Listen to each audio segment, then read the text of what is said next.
Science with Miss Macmillanstein. Today we will be measuring volume and mass. Definition of volume: the amount of space that a substance or object occupies or that is enclosed in a container. Volume is mostly measured in milliliters and liters at school level. Right, so I have a number of different measuring cups and measuring jugs here. This one has 100 mils. This one is 250 mils or 1 cup. This one goes up to 500 mils, which would be 2 cups. This is also a 1 cup measure. And this one goes up to 500 mils as well. So what we're going to do is I have some plain water here that I've colored with some food coloring, and I'm going to pour it into the different containers so that we can see what it looks like in each different container. Let's do the 2 cup measures first.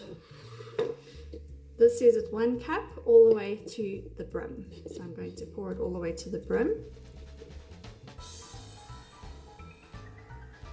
So that should be 1 cup, which is 250 mils of water. This little jug also says that it is 1 cup or 250 mils of water up to that line. So I'm going to pour it out of here and hopefully not spill too much into this jug, and let's see if it is correct.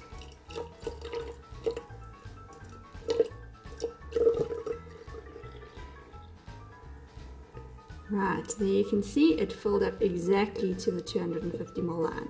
So these 2 cup measures are accurate. They are both 1 cup. Right, so this little thing says 100 mils, little measuring cup. So I'm going to pour 100 mils of liquid into there.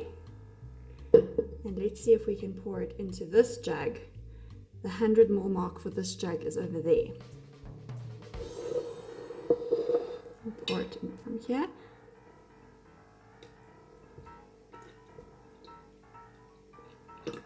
$100 mils. Right, so that is what the difference looks like in 2 different containers. This has a flatter and a wider surface area. This has a deeper surface area, but both of these containers now contain 100 milliliters of water. We pour 100 millimeters into here as well.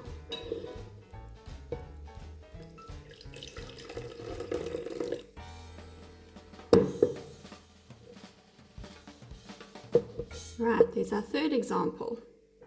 If we put our 2 measuring jugs next to each other, that is what 100 milliliters of water looks like in both of them. Now this is why my boys fight with each other, because sometimes one has a long, thin, skinny cup and one has a shorter, fatter cup, and I pour the same amount in and they fight with each other even though it's the same amount in both of them. Alright, so let's look at this one. Let's do 100 mils in here. Different shape container.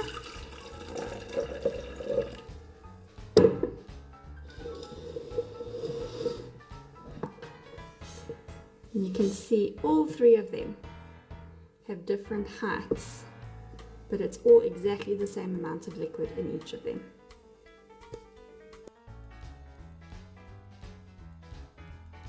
Don't forget to drink a lot of water during the day. Water gives us healthy bodies and healthy brains. Definition of mass: the quantity of matter which a body contains, or the weight of something. Mass now. Mass means how heavy something is. Now I have a couple of scales here. I've got this lovely old-fashioned scale here at the back that measures in pounds, and then I have this little scale that we use in the kitchen which measures in grams, up to 500 grams. Now to test our scale, I have some salt. At the bottom here it says it is 500 grams. Before you weigh anything on your scale, you need to make sure that the measuring arrow points at 0 so that it doesn't weigh anything at the top. When I lift this off, you can see the scale arrow has pushed up, and I put this back on.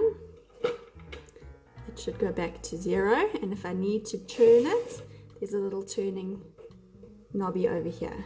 Alright, so our scale is showing 0, and if this was measured correctly by the manufacturers, it should go all the way down to 500 grams there.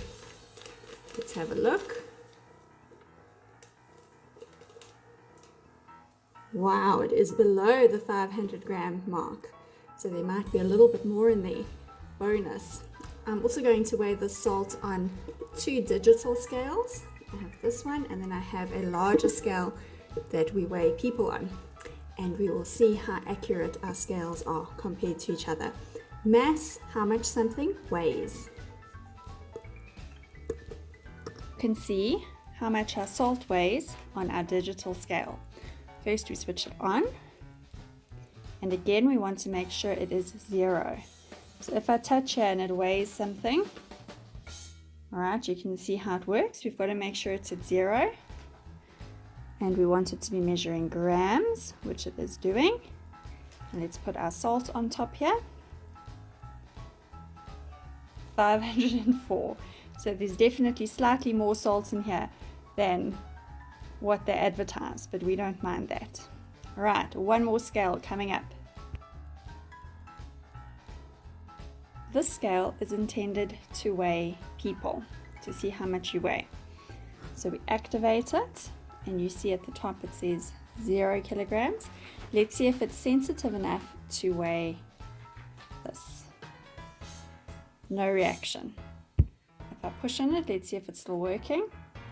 Yes, there is a reaction, but the scale is not sensitive enough to weigh lighter things like my kitchen scales are. We use volume and mass when we cook and when we bake. It's very important to measure carefully so that we can get the best results.